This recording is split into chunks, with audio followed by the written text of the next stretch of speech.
Assalamualaikum warahmatullahi wabarakatuh. Halo guys, kembali lagi bersama saya Bobby Herian. Kali ini kita akan kembali mengomentari video dari Pil Pahit yang berjudul Ustadz Kenama yang Umi. Kita akan langsung tonton videonya, habis itu akan kita komentari guys. Halo teman-teman, berjumpa lagi dengan saya Brother Pil.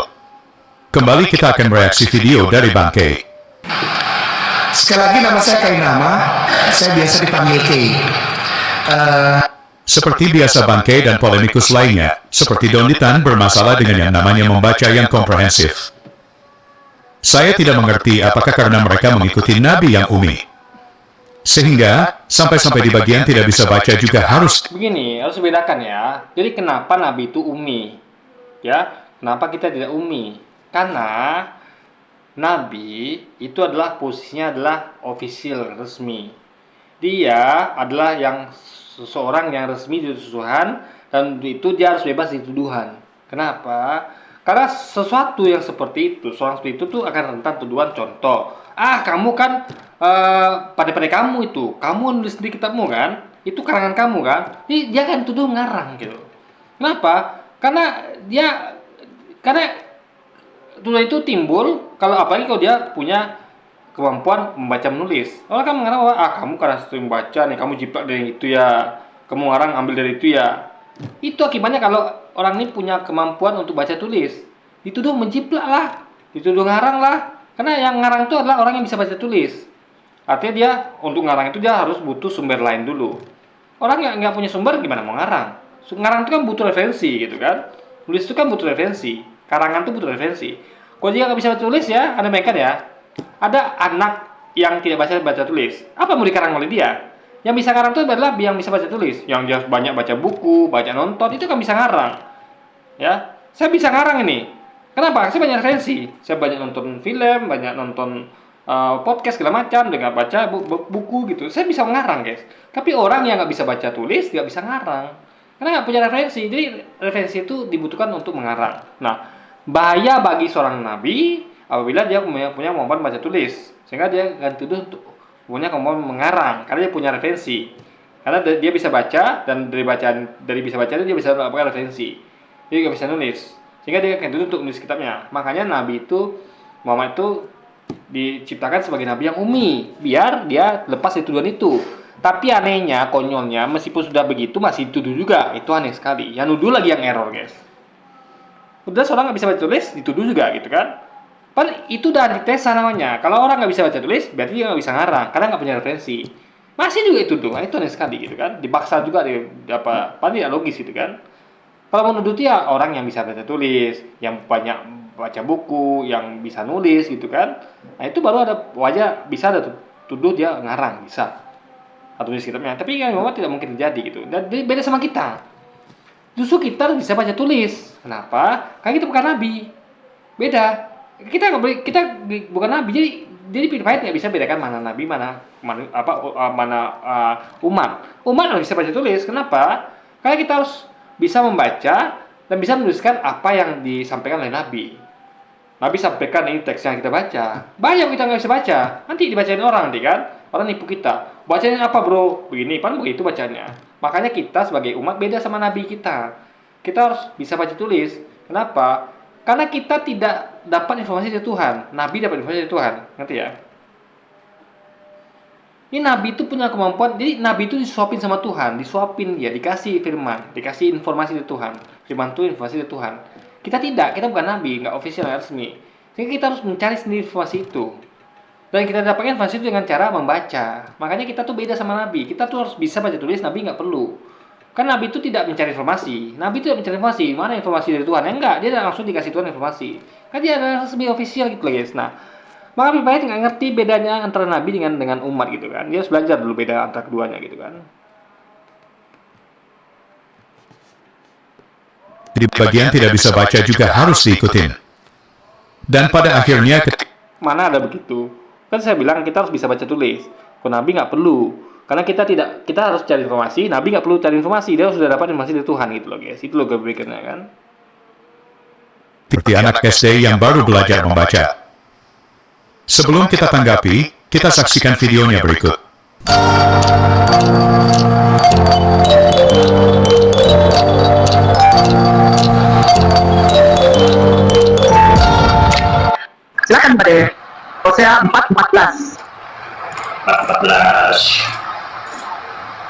Aku tidak akan menghukum anak-anak perempuan. Aku tidak akan menghukum anak-anak perempuanmu, sekalipun mereka berzina, atau menantu-menantumu perempuan, sekalipun mereka bersundal, sebab mereka sendiri mengasingkan diri bersama dengan perempuan-perempuan sundal dan mempersembahkan korban bersama-sama dengan sundal-sundal bakti, dan umat yang tidak berpengertian akan runtuh. Wow. Mereka tuh Pak, tidak dihukum. Orang bersundal tidak dihukum guys, luar biasa tuh Pak. Ini ajaran macam apa gitu kan? Aneh sekali guys. Logika kita lah, orang masih itu harus dihukum biar dia jerah dan tidak buat lagi, malah dibiarkan gitu. Walaupun dia memberikan korban bakaran, aneh sekali gitu kan? Kita memisahkan antara perbuatan dengan peribadatan. Orang mau dia ibadah, kalau salah salah gitu. Gak ada hubungannya antara ibadah dengan perbuatannya. Orang membunuh dihukum, perkara dia wajib sholat itu lain lagi. Jadi dia dapat hukuman, dapat pahala. Nggak bisa pahala tuh menggantikan hukuman, nggak bisa. Ya, ini namanya menggantikan pahala dengan hukuman. Aneh sekali guys. Harusnya hukuman dikasih hukuman, pahala dikasih pahala, baru adil namanya. Ini tidak. Pahala dikasih, ya kan? Hukuman dihilangkan. Ini aneh sekali guys. Pikir-pikirnya.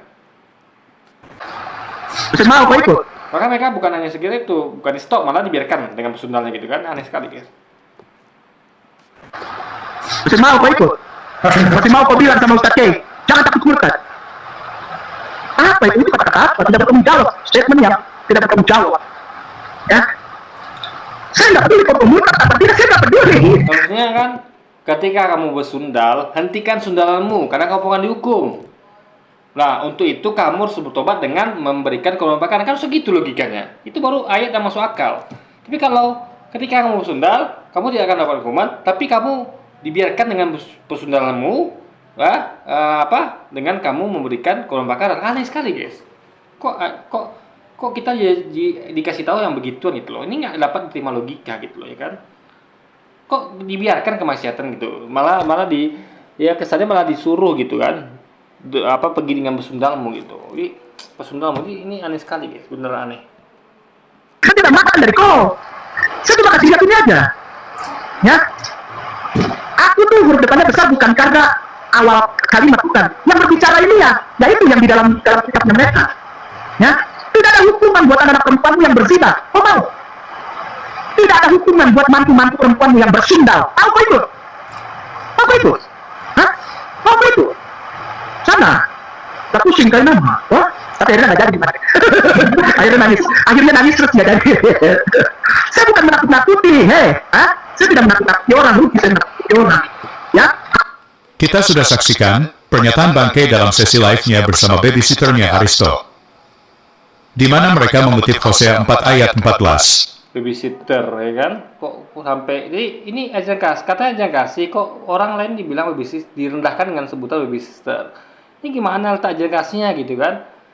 Dia harusnya kan ditampar pipi kanan kasih pipi kiri. Ini belum ada orang tuh nampar dia lagi ya. Hanya orang itu sedang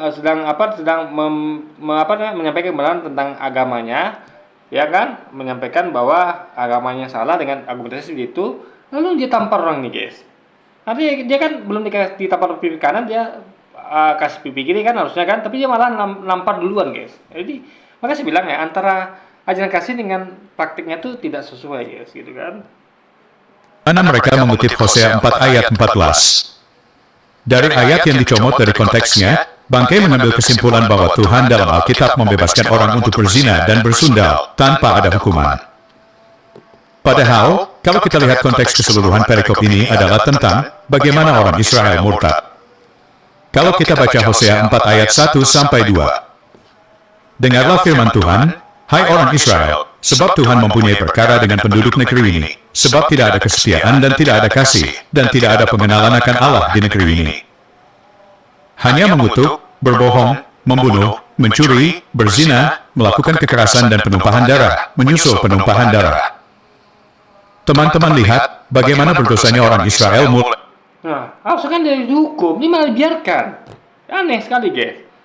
Itu yang aneh di situ. Satu perikop itu adalah menjelaskan bahwa ada Tuhan yang membiarkan umatnya begitu tanpa ada hukuman guys.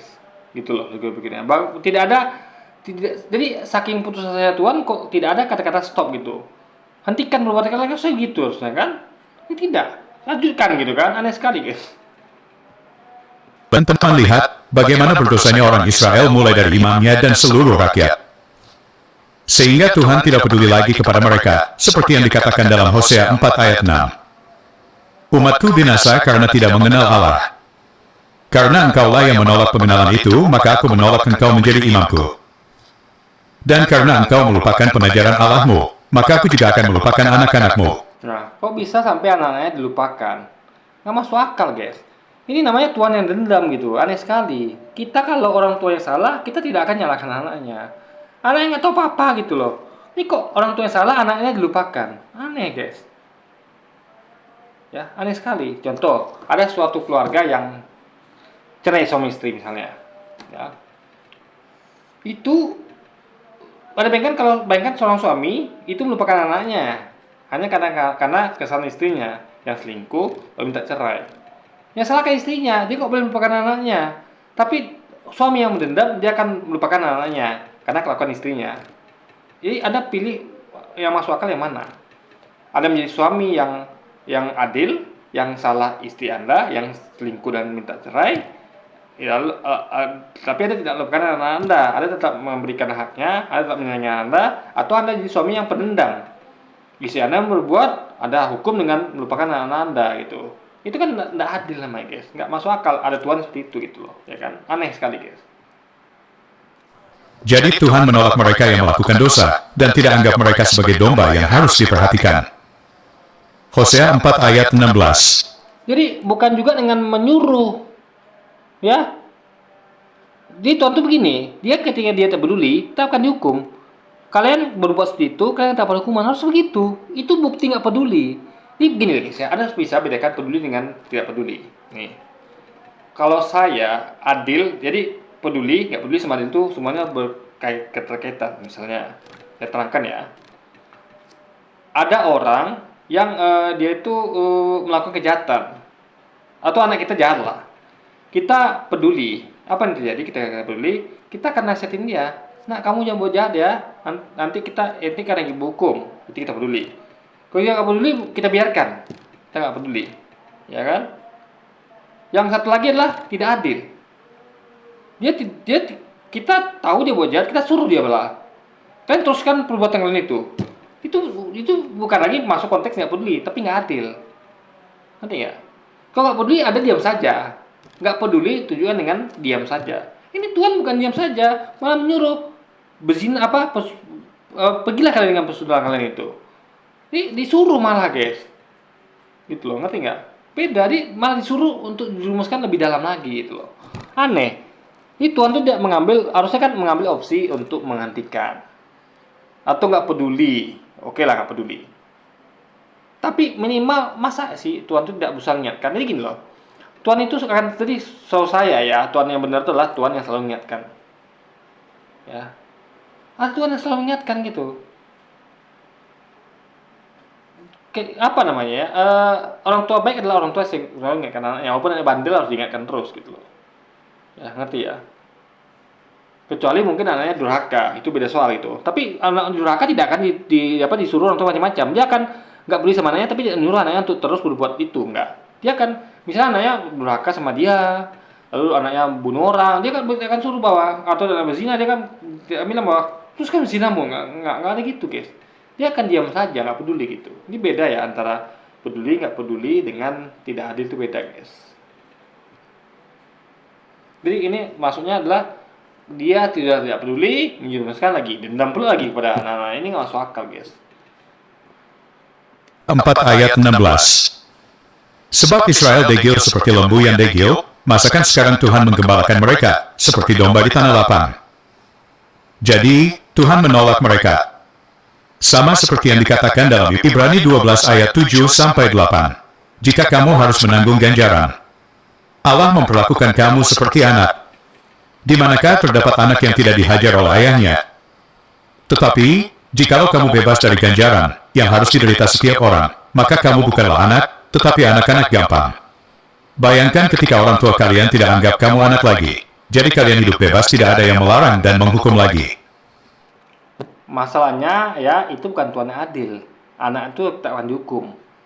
Ya. orang tua maupun anaknya itu dia akan tetap dihukum, minimal dia melalui tangan orang lain. Ya, masa dibiarkan gitu saja gitu kan? Jadi apa namanya ya? Kita mau bilang bahwa gini ya, yang mau saya sampaikan adalah kalau seorang anak itu buat jahat, bukan suruh malah berbuat lebih jahat lebih lagi, nggak gitu. Kalau nggak peduli, beda ya. Nggak peduli dengan menjurumuskan itu beda. Kalau saya nggak peduli sama anak saya, ya saya akan diam saja gitu. Dia buat apapun diam saja. Tapi apa namanya? Saya kalau saya malah suruh dia kan kamu teruskan begitu saja deh. Itu berarti saya udah nggak peduli lagi namanya. Itu saya namanya sudah menjuruskan gitu kan. Jadi nggak mungkin logikanya ada Tuhan yang menjuruskan, nggak mungkin. Kalau ada Tuhan nggak peduli, oke, masih masuk akal, masih make sense. Tapi ketika ada Tuhan yang pendendam, yang dia melupakan anak-anak kita kalau kita buat salah, itu aneh sekali. Juga ada Tuhan yang yang tadi saya bilang Tuhan yang bukan pendendam saya, tapi juga Tuhan itu adalah berbuat tidak adil, yaitu dia tuh bukan hanya tidak peduli tapi juga pendendam. Itu aneh sekali guys, ada Tuhan seperti itu gitu kan. Seperti itulah gambaran yang disampaikan ayat tadi. Tapi celakanya, ketika Tuhan menolak kita menjadi anak-anaknya, artinya kita akan binasa selamanya. Tidak berhenti di situ, Bangkai mengutip ayat lain lagi. Nah, ini aneh sekali. Neraka, kalau kita binasa selamanya nggak adil. Ya. Ada bayangkan ya.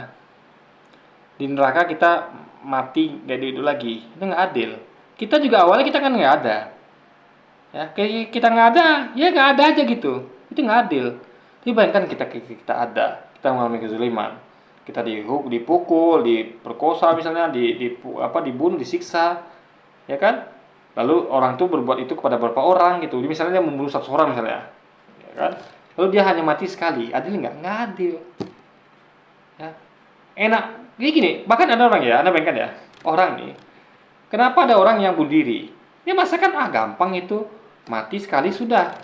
Itu hukuman yang gampang sekali, mati sekali itu. Binasa selama-lamanya itu gampang sekali, guys.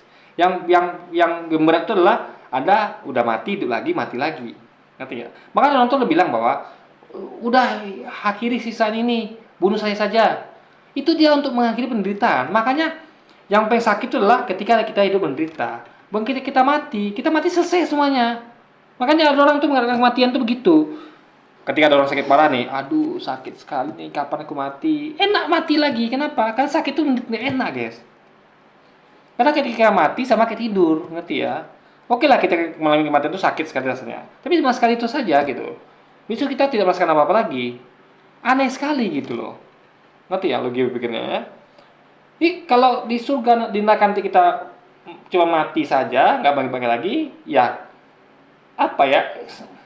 Contoh hal yang menurut saya itu tidak ada konsekuensinya. Sementara kita misal gini, saya bunuh 100 orang di muka bumi ini, saya siksa, saya macam-macam lah, pokoknya saya buat dia menderita sangat sekali.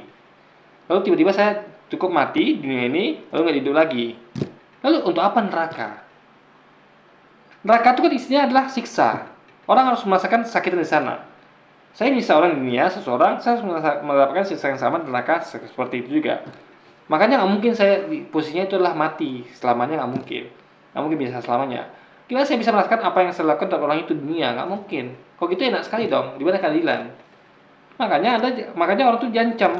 Hati-hati, kamu jangan nyiksa orang ya. Nanti kalau kamu nyiksa orang seseorang, kamu juga akan mendapatkan siksaan 100 kali lipat yang buat itu di neraka. Berarti gimana caranya dia dapatkan siksaan yang sama kalau dia mati binasa selamanya? Nggak mungkin guys. Makanya di surga neraka itu kita hidup kekal. Hidup kekal kita. Sehingga kita akan punya bargaining posisi yang sangat tinggi sekali. Jadi Anda mau pilih hidup senang, bahagia, atau hidup tersiksa selamanya. Sehingga orang akan takut dengan neraka. Kalau neraka kita tidak hidup lagi, binasa selamanya, orang nggak takut neraka. Sama kayak dunia kan, mati aja gitu. Ini anehnya guys. Ini makanya sangat nggak logis kalau neraka itu seperti itu, nggak logis. Neraka itu kita hidup selamanya, di surga kita hidup selamanya, itu baru logis namanya. Jadi orang akan takut masuk neraka. Di neraka kita bayangkan penderitaan dunia seperti apa. Nah kita akan mengalami itu sepanjang masa di neraka. Kita aja di dunia nggak mau kan, kita butuh mati gitu kan. Nggak mau lagi, aku merasakan sisa ini, aku mau mati saja gitu kan, orang bilang kan. Nah di neraka bisa begitu Anda, itu baru logis namanya. Sehingga Anda akan menghindari, jadi orang itu akan sangat takut berbuat jahat. Hanya orang-orang yang yang tidak mampu berpikir logis, dia akan tidak takut berbuat jahat. Tapi orang yang mampu berpikir logis, dia akan tahu konsekuensinya. Ini dia akan hidup selamanya di neraka dan hidup dia akan menderita selamanya. Sehingga dia akan takut untuk melakukan itu gitu, melakukan maksiat, guys. Itu baru logis sekali. Dia akan mendapatkan ketakutan yang sangat besar dan itu akan menghalangi dia untuk berbuat maksiat di muka bumi. Tapi kalau dia mati saja, nggak bagi-bagi lagi, wah enteng, ya kan? Enteng. Sama kayak kita mati, ya sudah mati saja gitu, nggak dapat siksa, ya sudah. Apa gunanya neraka? Jadi sama kayak Anda bayangkan ya, Anda kan kalau Anda mencuri, merampok, membunuh, kan masuk penjara. Di penjara tersiksa nggak? Tersiksa. Minimal Anda tuh dikurung, badan Anda terkurung. Orang bisa udah bebas, itu tersiksa loh. Jadi nggak gampang loh masuk penjara tuh. Anda bayangkan Anda dikurung ya, di rumah, nggak boleh keluar rumah, apa rasanya? Ini di rumah loh. Saya walaupun saya suka di rumah, walaupun saya orang rumahan, suka di rumah, saya nggak suka dikurung di rumah. Misal gini, saya dikunci pintu di luar gitu kan, kamu oleh mana-mana, kamu di rumah saja. Itu saya kesal itu, marah saya, nggak mau saya. Meskipun aslinya ketika pintu dibuka, saya di rumah juga gitu. Tapi beda, kita pengen keluar sesekali, kita pengen nikmati udara bersih, kita pengen kemana-mana gitu kan, sesekali gitu. Maksudnya kita orang rumah sekalipun, tapi nggak ada orang mau dikurung, nah penjara itu dikurung, gak enak. Anda bayangkan kalau Anda mati, apa guna penjara? Anda tidak akan merasakan siksa di penjara, dikurung nggak akan, karena Anda mati. Apa yang mau Anda rasakan? Aneh sekali, makanya aneh sekali kalau kita tuh nanti mati di neraka, nggak hidup lagi. Biasa selama itu aneh sekali, guys. Kita nggak bisa merasakan siksa neraka gitu kan. Hakim 19 nggak apa-apa, di mereka tuh nggak apa-apa, anak perempuan berzina, mantu-mantu perempuan berzina, nggak apa-apa, bebas, tidak ada hukuman, bebas, bebas. Ya, Hakim 19:29. Itu, ini pemanasan dulu. Kalau mau berzina, kalau mau bersundal, nggak jadi masalah. Sesampai di rumah, diambilnyalah pisau, dipegangnyalah mayat bundiknya, dipotong-potongnya menurut tulang-tulangnya menjadi 12 potongan, lalu dikirimnya ke seluruh daerah orang Israel. Wow, keren. Nggak apa-apa berzina, nggak apa-apa bersundal, tapi kalau dapat tahu, dapat potong 12, jelas kau. Dapat potong tuh 12 potong. Sama. Apa bebas aja kok. Ya. Siapa larang-larang? Jangan takut, teman gue takut kalau dia mumpet jalan aja memutus. Ya kan? Gitu. Kita sudah dengarkan bersama. Bangkai mengutip Hakim 19 ayat 29. Jadi Tuhan tuh sebenarnya peduli sama kita. Nggak ada Tuhan nggak peduli, itu nggak ada. Tuhan tuh peduli. Kenapa dia peduli? Makanya ciptakan neraka. Dia mengancam kita, tuh bukti Tuhan peduli. Orang peduli itu beda sama orang nggak peduli, guys. Contoh, saya peduli sama anak saya ketika dia buat salah itu bukan saya tidak pedulikan, saya akan ancam dia misalnya. Kamu ya, kalau kamu misalnya pukul orang, nanti papa akan kurung kamu misalnya. Itu ancaman, guys. Itu bukti saya tuh perhatian. Kalau saya nggak peduli, dia tidak akan saya ancam. Kamu kalau pukul orang, papa nggak peduli ya. Itu baru nggak peduli. Tapi Tuhan kan menyediakan hukuman, neraka, ancaman namanya neraka itu. Karena kejadian kalau orang itu nggak tobat gitu kan, itu bentuk perhatian Tuhan. Jadi tidak ada Tuhan tuh nggak peduli, itu nggak ada. Tuhan tuh peduli. Buktinya apa Tuhan peduli? Sejak apapun kita, Tuhan tuh peduli sama kita. Buktinya dia menciptakan neraka, suatu ancaman untuk kita. Dia orang mengancam tuh berarti dia peduli.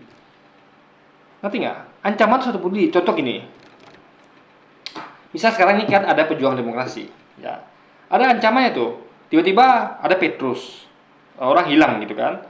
Dia demo hilang. Itu berarti pemerintah itu yang zalim itu, penguasa itu peduli. Buktinya dia dibunuh gitu kan, ditembak mati, dihilangkan nyawanya secara goib gitu kan, secara rahasia gitu kan. Itu bentuk peduli pemerintah. Kalau nggak peduli sama kayak Rocky Gerung itu, dia ngomong saja pemerintah tuh keluar masuk ke kuping kanan, keluar ke kiri, itu baru nggak peduli. Tapi bukti peduli itu adalah seperti zaman Soeharto misalnya, Orde Lama. Ada saking peduli pemerintah, dia dibunuh orang itu kan, diculik. Nah, itu peduli namanya. Tuhan tuh begitu. Jadi ketika Tuhan hukum kita, berarti Tuhan peduli.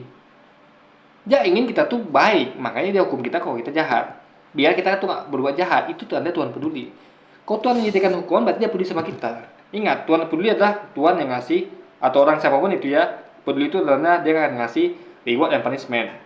Reward hadiah kalau kita berpahala atau berbaik, dan punishment hukuman ketika kita berbuat jahat.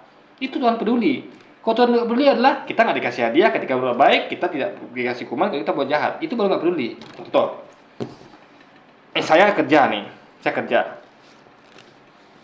Saya berbaik, dipuji Pak Bos. Bagus kamu, ini hadiah duit ya, uang jajan lebih. Ini untuk uang apa ya, beli makan. Tapi kalau saya buat salah, dihukum. Kamu tadi kok bisa salah ambil barang? Itu barang kok kamu jatuhkan. Kamu kok bisa lupain itu? Dihukum. Dengan cara apa? Dihukum, dimarahin.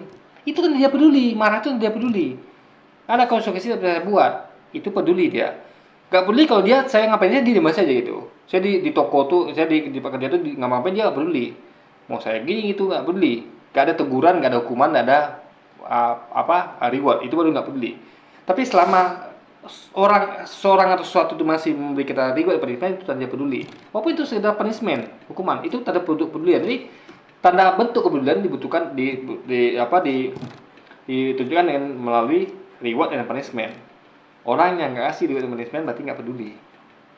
Ngerti ya? Contoh, misalnya kayak kita punya anak lah. Anak kita, sekali lagi ini kan tadi hubungannya dengan anak gitu. Anak Anda, kalau anak Anda buat jahat, kita nggak peduli apa, ya kita biarkan gitu, nggak kita hukum. Tapi kalau kita hukum, ya dengan neraka, Tuhan menghukum dengan neraka, dengan mungkin ada balasnya nanti, dari dunia, dari neraka nanti. Tapi bentuk hukuman itu adalah bentuk pedulian Tuhan pada kita. Dengan Tuhan memberikan hukuman, Tuhan ingin kita tuh tidak berbuat jahat, sehingga kita tidak perlu masuk ke dalam hukuman. Jadi ancaman itu adalah tanda Tuhan peduli. Jadi tidak ada tidaknya Tuhan tidak peduli. Itu yang dipahami oleh Pahit gitu kan.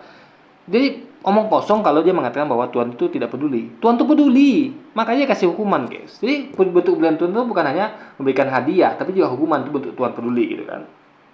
Bagaimana ayat sebelumnya, Bangkai langsung menghubungkan cerita di Hosea tadi dengan Hakim-Hakim 19. Padahal kisah dalam Hakim-Hakim 19 menceritakan seorang Lewi dengan gundiknya diperlakukan tidak baik oleh orang Gibea dari suku Benyamin, karena gundik ini meninggal karena diperkaos. Maka suaminya yang orang Lewi ini mengirim pesan kepada seluruh suku Israel dengan potongan tubuh mayat dari istrinya yang jadi korban perkaosan. Jadi sangat beda sekali dari narasi Naur Bangkai, yang katanya gak apa bersina, tapi kalau ketahuan dipotong jadi 12. Mungkin kita bisa tanya Bangkai untuk hadis-hadis berikut. Hadis Itu kan fakta terjadi begitu. Ketika ketahuan dipotong 12 gitu kan. Ya ketahuan diperkosa dipotong 12 gitu. Jadi apa yang salah dengan narasi Bangkai? Benar memang seperti itu faktanya kan. dari nomor 2014. Rasulullah bersabda, tidaklah berzina orang yang berzina ketika ia berzina. Ia dalam keadaan beriman, dan tidaklah mencuri orang yang mencuri ketika mencuri. Ia dalam keadaan beriman, dan tidaklah minum arak ketika meminumnya. Ia dalam keadaan beriman. Pernyataan yang sama juga. Ini maksudnya adalah kalau dia beriman, dia tidak akan melakukan itu. Orang beriman tidak akan mencuri, tidak akan. Jadi ini adalah pagar bagi orang beriman. Orang beriman harus begitu. Itu maksud ayatnya begitu gitu loh. Maksudnya ngerti? Siapa yang bilang ini ya? Tidaklah baik orang kalau dia mencuri. Bukanlah orang baik kalau dia membunuh. Berarti kerangka orang baik itu adalah tidak boleh membunuh, berjudi, berzina. Sama kayak gini. Orang beriman itu adalah tidak boleh membunuh, berjudi, berzina. Itu logikanya, guys. Apa yang salah dengan hadis ini gitu kan? Makanya dia harus belajar tentang pemahaman bahasa yang benar-benar. Apa itu kerangka dalam suatu bahasa? Oh, ini adalah pagar. Pagar kalau ada orang beriman harusnya jangan begini gitu loh.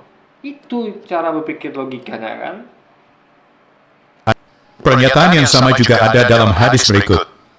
Hadis Bukhari nomor 6312.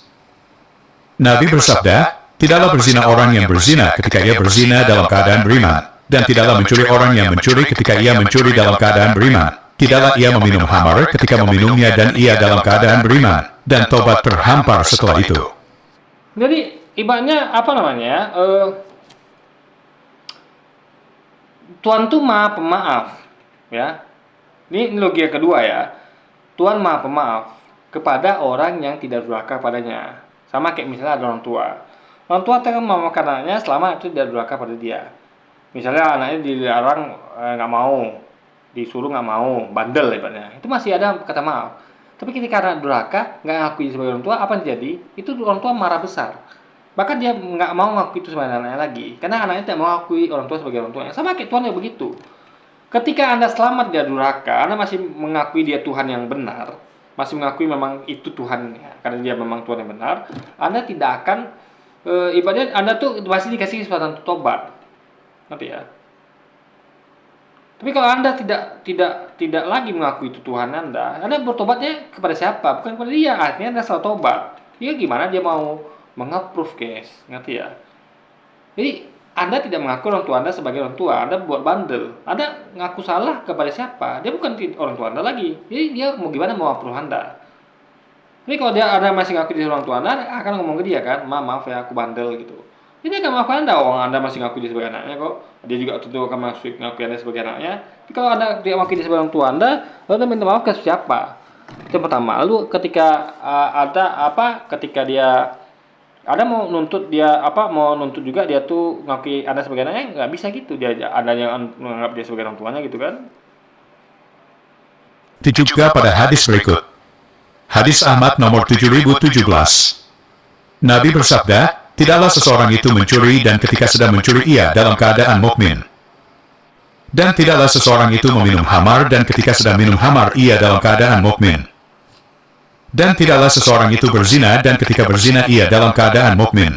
Ini maksudnya adalah tidak mungkin orang itu berzina atau melakukan itu karena dia orang beriman, nggak mungkin begitu kelakuannya, guys, gitu logikanya.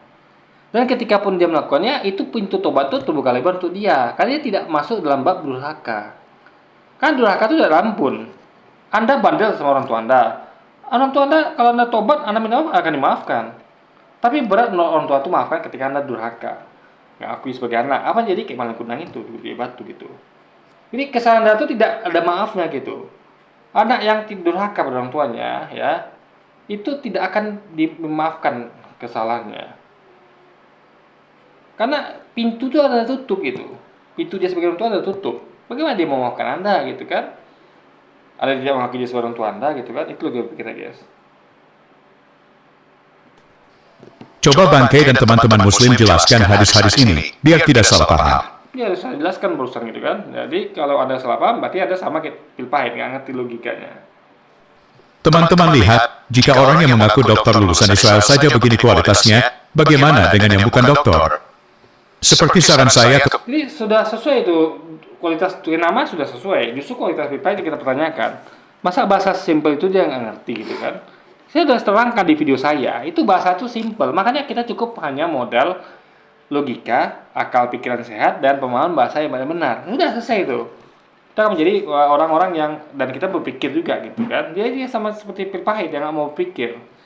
Yang dia tuh hanya berpegang pada dogma, itu kacau sekali guys, logika berpikirnya kan. Pak, seperti saran saya kepada Don Ditan, hal yang sama juga kepada Bangkai. Jangan karena kamu mengikuti Nabi yang umi, bukan berarti kamu tidak boleh belajar membaca yang baik dan benar. Nah ini, dia ngerti bedanya kita dengan Nabi apa, kenapa Nabi umi kita tidak, itu nggak ngerti dia bedanya. Makanya belajar dulu, belajar nih untuk video saya Pil Pahit ya. Dan saya nunggu komentar dia nih, komentarnya cuma satu, itu pun ngawur guys. Dia membantah saya, mencoba membantah saya, padahal error gitu kan. Ya, saya bukan jelas-jelas saya tuh bukan di video sebelumnya itu saya jelas apa yang saya maksudkan adalah bukan masalah pada ada ayat Romanya di situ, bukan surat Roma itu sama saya, tapi esensinya bahwa kok ada ya orang yang berafiliasi dengan penjajah itu dipercaya untuk menuliskan sesuatu, menyampaikan sesuatu yang orang dijajahnya, itu kan aneh sekali guys. Karena kita tahu penjajah Belanda aja mengatakan yang buruk-buruk tentang pejuang kita, dikatakan kita nih pejuang kita adalah teroris lah, ya kan, penjahat lah, perampok lah kan gitu. Yang benar dari pihak kita kan, harusnya dari pihak kita pribumi, yang mengatakan bahwa pejuang kita itulah orang baik, orang yang beriman, orang yang ya pejuang lah gitu kan, pasti bebek gitu kan. Makanya kita heran kok ada kok surat penjajah tuh ada di Alkitab gitu. Roma itu kan afiliasi sama penjajah. Nah beda sama surat Ar-Rum yang di Al-Quran itu justru mengkritik penjajah itu, bahwa Romawi itu begini begitu gitu kan, ya telah melakukan hal yang sangat luar biasa zolim dan segala macam gitu. Itu jadi perspektif itu dari di judul itu adalah dalam kerangka untuk mengkritik Roma itu gitu loh. Beda ya sekali lagi beda apanya. Dia nggak ngerti dah esensinya tuh. Oke teman-teman, demikian tanggapan kita terhadap pernyataan ngawur bangke. Semoga menambah informasi teman-teman. Terima kasih untuk dukungannya. Jadi yang ngawur itu sebenarnya pil pahit. Dan saya sudah buktikan video saya ini. Dan saya sudah buktikan di banyak video saya tentang bahas tentang dia. Yang ngawur tuh dia tuh orang yang ngawur, padahal dia ngawur guys. Itu logikanya. Ya itu yang kita sudah buktikan berkali-kali. Dan dia tidak mampu membantah gitu. Coba bantah saya sekali, itu pun dia salah besar guys. Oke, jadi mungkin sekian dulu aja video kita kali ini dan sampai jumpa lagi di video-video selanjutnya. Wassalamualaikum warahmatullahi wabarakatuh guys.